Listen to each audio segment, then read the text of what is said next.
Hey, this is Laura, and this is my vocabulary lesson for second grade. My objective is to use knowledge of the meaning of individual words to predict the meaning of compound words. For example, that would be like birdhouse, bookshelf, notebook, bookmark.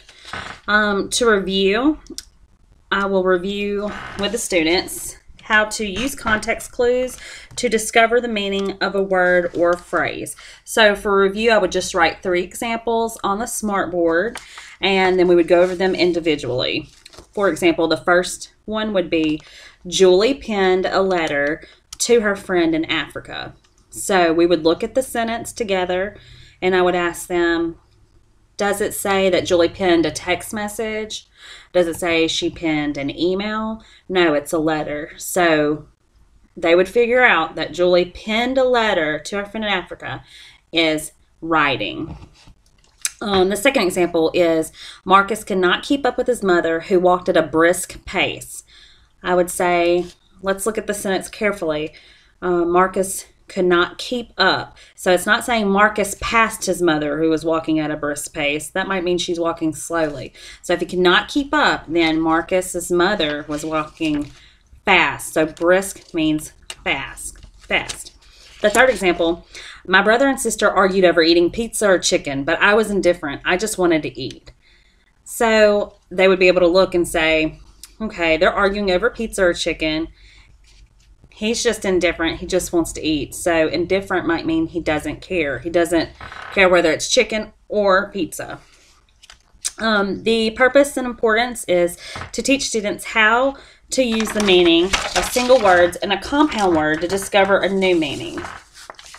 Last week we learned how to define words by using context clues or phrases. Today we will identify and find meaning in compound words by using knowledge of the words separately. And next week we will identify real-life connections between words and their use. The learner will be able to use knowledge of the meaning of individual words to predict the meaning of compound words. So for motivation, I decided to read The Animal Hedge. It's this book right here by Paul Fleischman. It's illustrated by Bagram Ibatulin. Might be Italian, I'm not sure. I almost used The Animal Hedge for my read aloud because I think it's a very nice story. I thought maybe it was a little bit too mature. I went with the practically perfect pajamas because I felt like it was a little more appropriate. The illustrations were a little more fun, and it had a good lesson about bullying. But the description on the back of this book says that it's an original tale and it's a testament to vision, passion, and destiny, beautifully complemented by the folk art inspired illustrations. So since this lesson is on compound words, this story actually has compound words throughout it, like barnyard, newborn, coachman, just a few of them, just to name a few. But would read this to them and we would point it out. And also there's some words throughout this story that they may be unfamiliar with. So we could continue last week of using context clues to find the meaning of words as we go and point out the compound words. I might skip a few just because I'll be concentrating. I've read it a couple times, so I'll be looking for them. If I miss a few pointing out, I'm sorry. But this is The Animal Hedge.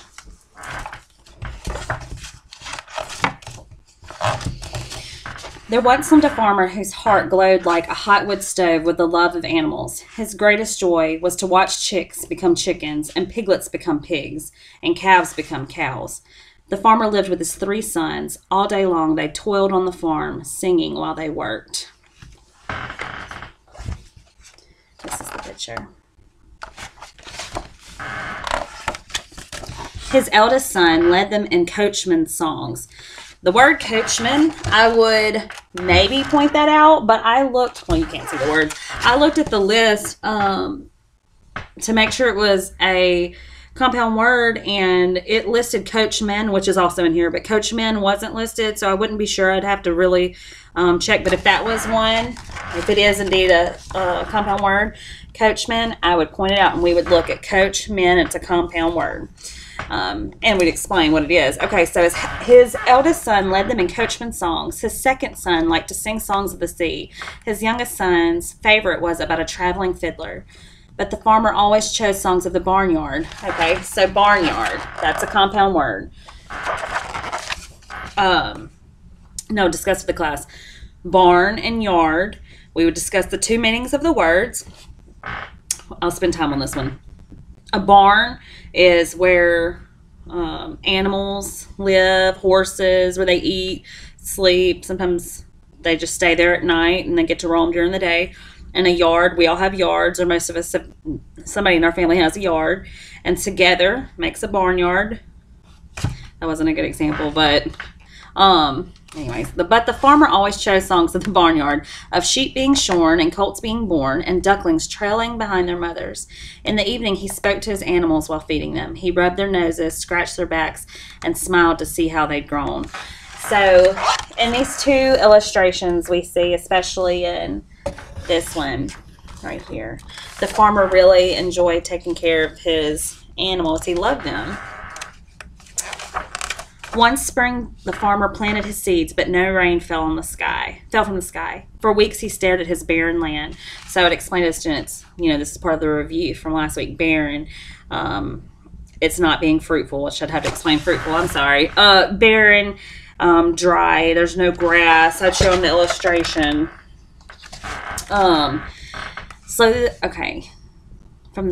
For weeks he stared at his barren land. Slowly the farmer ran low on grain. Each day his animals found less in their troughs. And I would explain to them troughs. That's what animals eat out of. Soon his cows stopped giving milk. His scrawny chickens no longer laid eggs. Scrawny, I would explain to them, that means skinny, not healthy. The farmer's own meals got smaller as well. Little by little, he and his sons emptied their cellar of food. At last, they ground their last grain of wheat. These pictures right here, it took me 3 times reading the book and really looking at the pictures to realize that, I don't know if you can see it, but each of the animals, you can see the way that the illustration is done. You can see their ribs. And I thought that was a little deep for a children's book, to show that the animals didn't have any food. What shall we do? The farmer's eldest son asked. The farmer shuffled outside of the barnyard. There's barnyard again, the compound word. Let his flock of chickens out the gate and led them down the road to the market. The creeks dried up, the rivers withered, still no rain arrived. Walking woefully down the dusty road, the farmer led his pigs to market. Then one by one he took his cows. And finally, to keep from starving, he sold his farm and moved his family to a tiny cottage with a hedge around it. So woefully, he wasn't happy. He was sad to take all of his animals to market, and then he had to move in this tiny house with a hedge around it.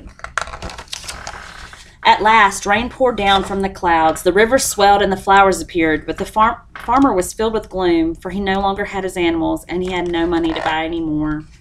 So now they can see that the land is not barren. There's grass and there's water and flowers.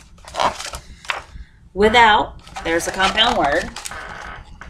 I'm sorry, I know you can't really see it. Without their land, the farmer and his sons eked out a living by sharpening tools. Now to explain to them, ekt, E-K-E-D. I haven't Googled this, but I would make sure they made a living, because they were no longer farmers. They didn't have animals. So they were making a living and making money by sharpening tools. The farmer no longer sang while he worked. In this picture, you can see they all look sad while they're sharpening their tools. I'd hope to give you each a piece of land to farm for yourself. Yourself is another compound word, he said to his sons one night. But now we haven't room to raise a handful of rye. So put your minds to picking a trade, for when you come of age, my lads, you'll have to set out on your own.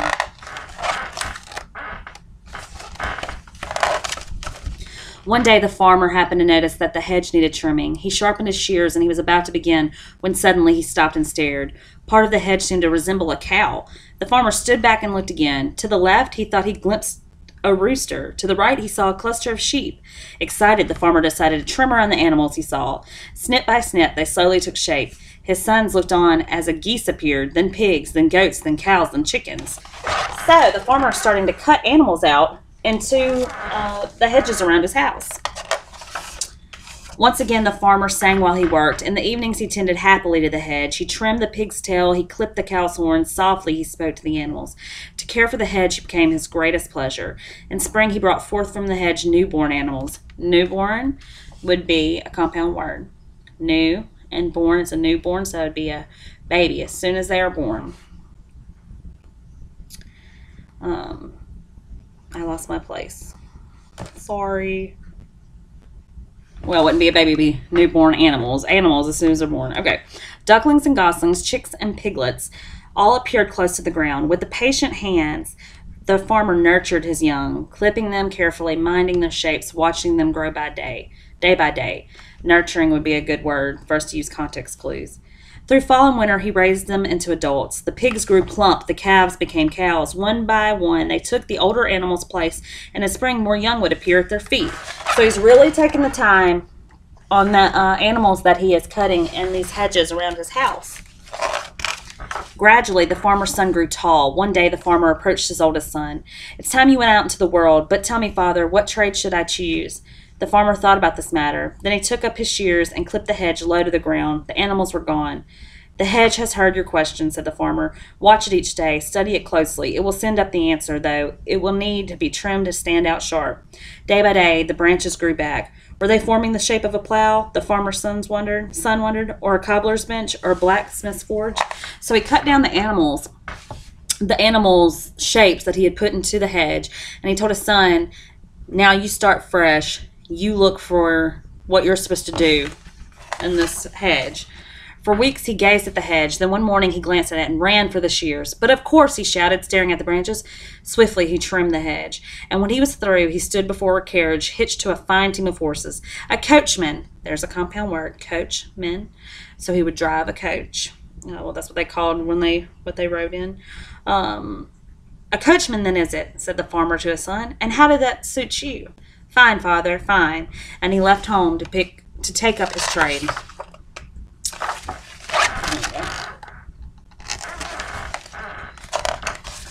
One day the farmer approached his second son. "It's time you choose a calling for yourself." "But father, what in the world should I be?" Again the farmer clipped the hedge low, and for weeks his son watched it grow. At last he recognized the shape of the branches and trimmed them into a great sailing ship. "A sailor, then, is it?" said the farmer to his son. "And how does that suit you?" "Fine, father, fine." And he set out on foot for the sea. After a while, the farmer approached his youngest son. "It's time you went out into the world, but tell me, father, what trade should I choose?" Once more the father clipped the hedge, and day after day his son studied its shape. Then suddenly he saw the hedge's answer and trimmed it into a fiddler playing before a crowd of dancers. "A fiddler, then, is it?" said the farmer to his son. "And how does that suit you?" "Fine, father, fine," said he, and he set out to take up his trade. So he has carved out a fiddler and dancers into the hedge. Without his sons, the farmer was lonely, so all of his sons have moved and gotten jobs. Without his sons, the farmer was lonely. The house was silent, except for his own footsteps. Longingly, he thought back to the mooing and quacking of his noisy barnyard. There's barnyard, a compound word. Once again, he clipped the hedge low and found chickens, goats, and geese in its branches. Patiently, he tended the animals as before, while one generation after another rose up. So he still didn't have animals, and so he cut in some animals into the hedge because animals are what makes them happy. One summer, the farmer's son returned for a visit. The father was glad to find each of them happy in their trade. "There's one thing that puzzles us," said the oldest son. "How did the hedge choose our calling so well?" "It didn't," said the farmer. His sons stared in surprise. "The hedge never sent a coach up from the ground, nor a sailing ship, nor a fiddler. In truth, it's just a hedge like any other, and it sent up only branches." The farmer's sons looked at one another in amazement. Slowly they realized they had seen in the hedge what lay deep in their hearts and heavy on their minds. The three of them went out to look at the hedge, and there they saw what lay in their father's thoughts. Excitedly, they pulled the money they saved. Together they walked down the road to the market. So the father told them, the hedge didn't form into those three different careers for them, the trades. The sons you know, groomed them themselves. They just didn't realize that's what they were doing. The next morning, the father, well, let me show you. Here's the sons where they've all come back. The next morning, the father looked outside and froze. "The hedge," he shouted. The branches no longer resembled animals. The hedge had been nibbled close to the ground. The farmer rushed outside. So he came back and everything was gone. Oops. And there he beheld chickens from his first son, and pigs from his second, and cows from his third. So the sons went to the market and got his father all new animals, since he hadn't had them. The farmer's heart glowed like a hot wood stove, and he made up his mind to let the hedge grow back just as it pleased. Here he is hugging his animals. They make him happy. And that's the end. I'm sorry, that book was very long, but I just think it's really sweet and really lovely, and I think children would enjoy it because I think children and adults really, even if it's not their pets that they're passionate about, I think animals hold a special place to all of us, so I thought they would really enjoy The Animal Hedge. I'm sorry that took so long. So I would use that for my motivation. We would point out the compound words, and we would look for key details in sentences to define some of those words that we're not familiar with. Okay, so let's go on. For the first procedure, that was just my motivation. I know we're at 16 minutes. The first procedure, we're going to be doing compound word hunt. And for this one, let me move this stuff. I'm sorry. We put a stack. I'm going to move this back and show y'all. We put a stack of pictures face down, and we scatter words. And the students would work in pairs for this game. Not game, this activity. I'm sorry, I call them games because they don't seem very boring to me. Okay. And then here's the stack. So what we would do, we would pick, the pair would, I'm just going to pretend this is a pair. So I'll be the first student. Here's the stack of paper. Sorry, I'm trying to find somewhere to put it. Okay. They would pick and name. Well, right here we have a cowboy. And he would say, I have a cowboy. And the other partner would say, what two words make up cowboy? Or I think they asked the other partner, what two words make up cowboy? And it would be the other partner's turn to pick the two words that make cowboy. Like this. They bring them together and both read aloud cowboy. I'll do another one. So then the next partner would pull, and it's a birdhouse. So they would name birdhouse, and they'd ask the partner, what two words make birdhouse? So the partner would pick bird and house. And bring it together, birdhouse, and they too would say it together, birdhouse. Okay, I'm sure you'll get the idea of that. So the students would work together on that in pairs and take turns back and forth.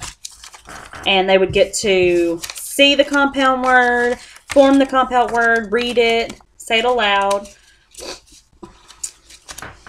And it would be a fun activity to work together.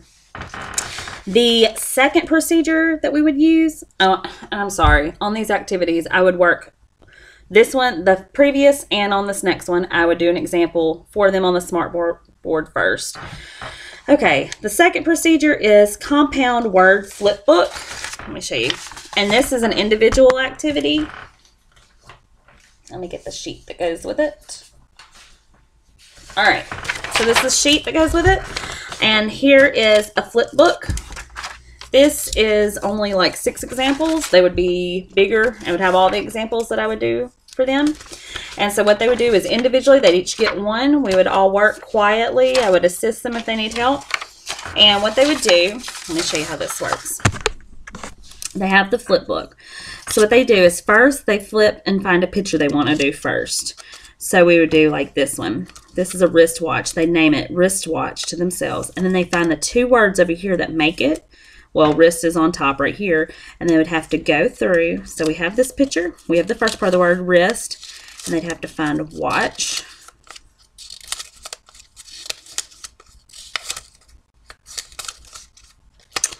and they would have it like this, wristwatch, and they would write it down right here.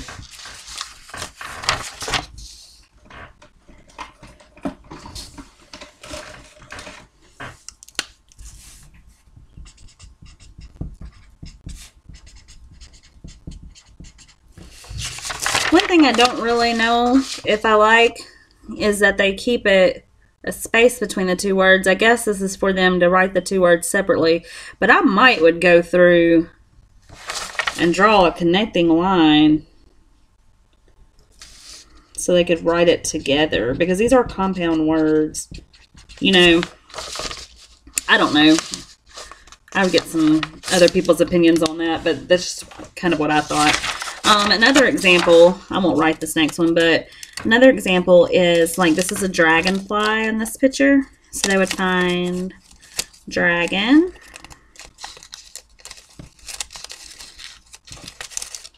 And flies on top.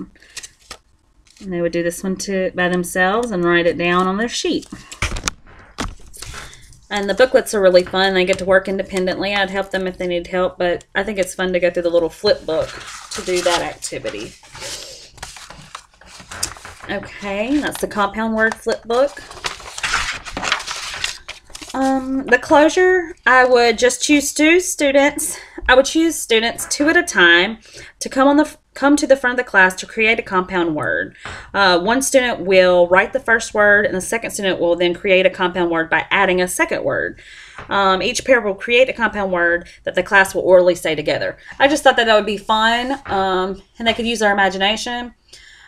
Sure, there's all kinds of words to choose from, and it would be a learning experience because they might try to make a word and it's not a real compound word, because there's some that's not. And it would just be fun, and it wouldn't take too much time as a closure since we're doing 2 people coming to the front at a time. For homework, I have a complete the compound coloring worksheet. This is the worksheet right here. Let's see if you can see it real close up. And so what they do is it just need this sheet, a green and a blue crayon, and they color the words that are compound words in green, and they color the other words in blue. And this would be fun. I wouldn't grade this, but I would check it that way, or we could go over it in class, or I'd check it and give it back to them so they could see if they identified all the compound words correctly or if they got some of them wrong. And some of the words are not short words. You know, there's the word shadow. It's not a compound word, but I could see that kind of tripping them up. But there's cup on here and ball. They're like small words, but I could see shadow maybe confusing them. That's homework. And for my enrichment, I'm out of order. Okay, that's my homework. Okay, so my early finishers for the compound word hunt will review with their partner until all pairs are finished, and myself would walk around, or the paraprofessional, whoever, we would walk around and review and make sure they're not playing, but they're actually reviewing. The students who finish the compound flip book, I will walk around and look and make sure, if someone finished especially fast, to make sure they did it right and they understood. And if there was errors, I could help them correct it. Special needs. Students with a reading disability will work in a small group with myself or the paraprofessional using word cards to make sure they are blending the first and second words together and understanding the new compound word that is formed. English learners will work one-on-one with the paraprofessional to make sure they know what the individual words mean in common compound words, and will also work on blending these words together to understand the new word and the meaning. Remediation. The paraprofessional will work with a small group on identifying compound words by going over mixed cards of single and compound words on a flat surface, and the students will choose which words are compound words and read them aloud. It's kind of like the homework, except for not coloring. They're just choose them out of the stack. That way the paraprofessional can watch and make sure, or look for patterns if they're making mistakes. Enrichment, I chose this worksheet. This is going to be for students who are doing really well. I think this is an enrichment activity because there are 40 words on here, 20 on the left, 20 on the right. There's no pictures, and it's asking the student to draw a line from the word, the first half of the word, to the second half to make the compound word. Now, To us, this wouldn't be hard, but for them, there's no pictures, there's no hints, and there's a lot of options. So this would really show who's really understanding it and maybe advanced in this activity. That is all for this activity. This is second grade vocabulary. I'm so sorry it's 25 minutes long, but I really hope that you enjoyed the animal hedge because I really like that story. Thank you.